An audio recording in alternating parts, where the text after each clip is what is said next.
This was touching on an issue that bedeviled all soldiers with a conscience.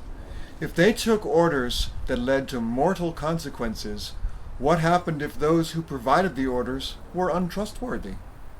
Eventually, there comes a time when you must trust those who are not fully worthy of that trust.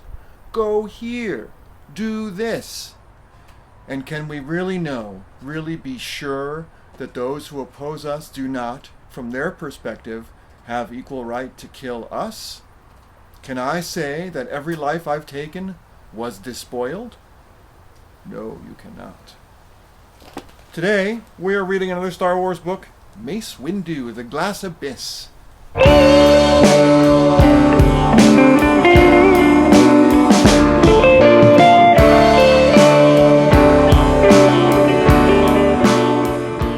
Welcome to Billy's Books.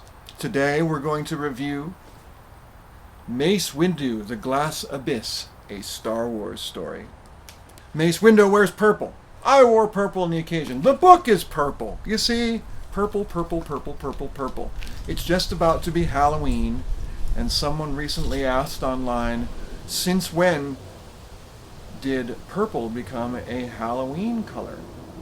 My answer to that is, since Prince died? Anyway, that's not related.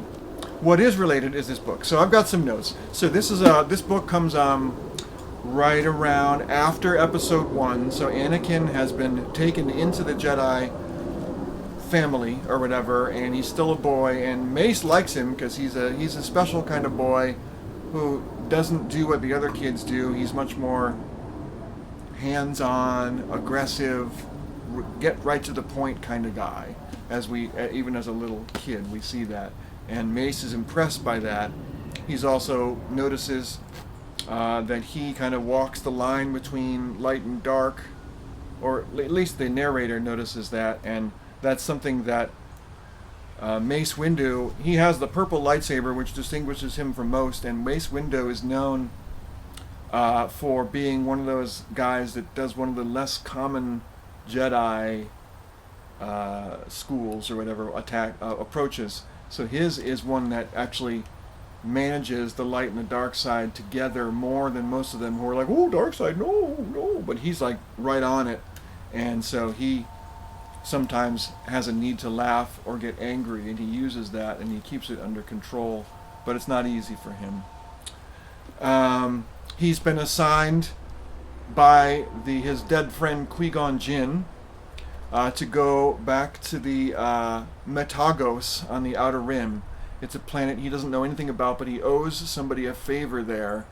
Basically, Qui-Gon Jinn owed this person a favor, and he left a note, saying, if I die, Mace, please take care of this. Somehow he left a message. I don't know how people leave messages for a particular task every time they get a task and think they might die. It doesn't seem realistic to me, but hey, it's Star Wars. It's just a fairy tale.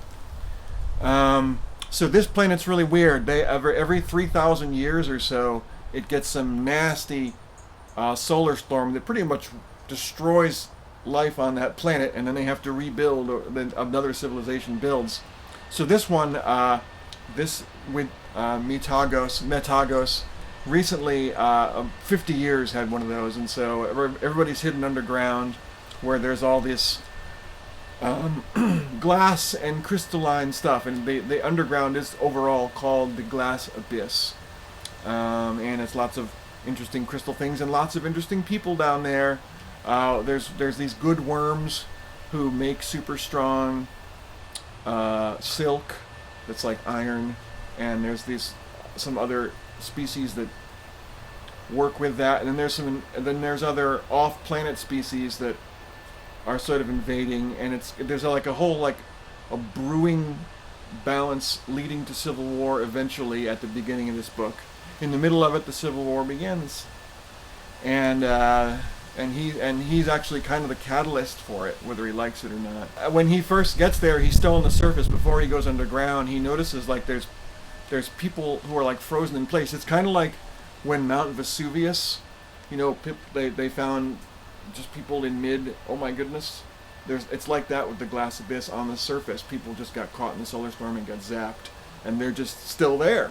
Everything's crystallized. One of the things I like about this book is you've seen me read a lot of Star Wars books over the years, and a lot of them have this tendency to have a main plot and then a flashback with a subplot, and they go back and forth between the present day and the flashback plot. This doesn't have that. It starts with a flashback when Qui-Gon dying or whatever, and that's it. Then there's the occasional flashback, but it's not like one of those parallel stories and you're supposed to draw sorts of conclusions from parallels. It's not doing that, thankfully, because that kind of got old for me with some of those books. The main guy on this planet is a character named Chulak, a Jedi killer. The Chulak is actually, upon closer examination, two people, Chu and Lok, and they're actually different species. One of them is a Rhodian, and they're sort of fused together, and that makes them really powerful. And when they're fused together, their minds are shared, so they act as one, and they do all these things. So they're like this sort of four-legged, four-armed, very, very deadly.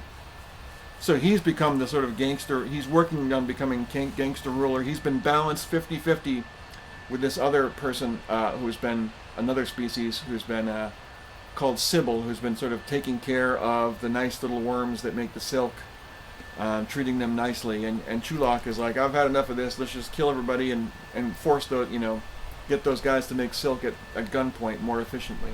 We'll see how that works, right?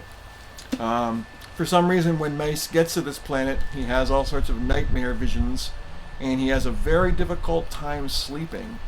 And it's messing with his force perception and all sorts of stuff, and he can't figure out why. They also have a 30-hour day, which I bet apparently is by intent. It sort of messes with visitors, so it messes with him too. So people have to get used to their 30-hour days. He makes good friends with someone named Kinshan, and as the book goes on, it gets more and more friendly. And I just got to a point where they kissed. Isn't that nice? That's nice. I should say, I'm going to go brief on this book. One of the things about this book, this is not a kid's book, Well, you wouldn't expect Mace Windu to be a kid's book. You might because of all the purple, but there's some gruesome scenes in this.